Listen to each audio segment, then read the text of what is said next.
Hello everyone, my name is Josh Neese, and this is my game pitch for Through Small Eyes.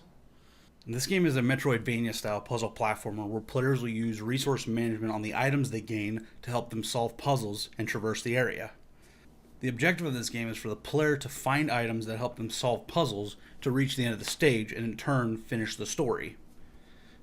In one example of the player action, the player comes across a pit that they cannot jump across. Now this all depends on which item they have in their inventory that they can use. The first one, if they have the washcloth, they can use the washcloth to fly over the pit. The second one, if they have the boots, they can leap over the pit. In the third instance, if they have the gloves, they can use a boulder or another debris from the area that they can plug the hole and jump across.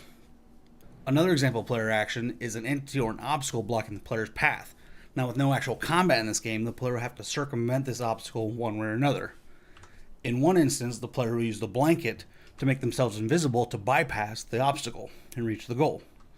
In another instance, the player will use the ball to throw behind the enemy and make them move away so they can reach the goal easy.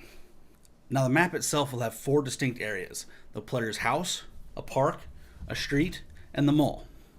Now, those 4 locations seem very straightforward and simple, but to a child's imaginations, they start to turn and twist a bit. Now, the player's house is where they feel the most safe, so that turns into home base, and this will act as the tutorial area for the game. Now, the simple park from the player's house turns into a seemingly never-ending forest where who knows where it ends. The seemingly calm and quiet streets turned into city ruins with destruction and chaos all around.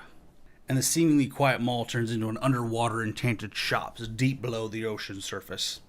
The overall look of these areas will be that of the mundane world with some splashes of the imagination world. But upon entering these areas, the imagination world will pop in for a few seconds just to give the overall feel of the imagination. This game will have 5 items that all have a durability meter that goes down with each use, so the player will need to manage that resource when solving these puzzles. The jump boots will allow the player to jump far distances. The flying cape will allow the player to just fly for a short period of time.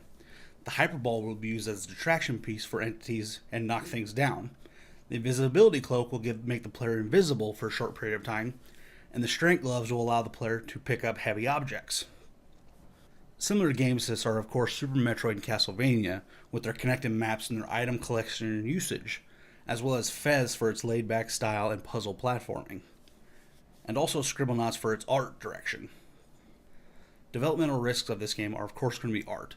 With Scribblenauts' influence of its simplistic cartoony art style will be easier to implement, but it will still be a challenge, as well as puzzle design to make it both challenging and interesting, and to be able to incorporate multiple items to be able to solve different puzzles.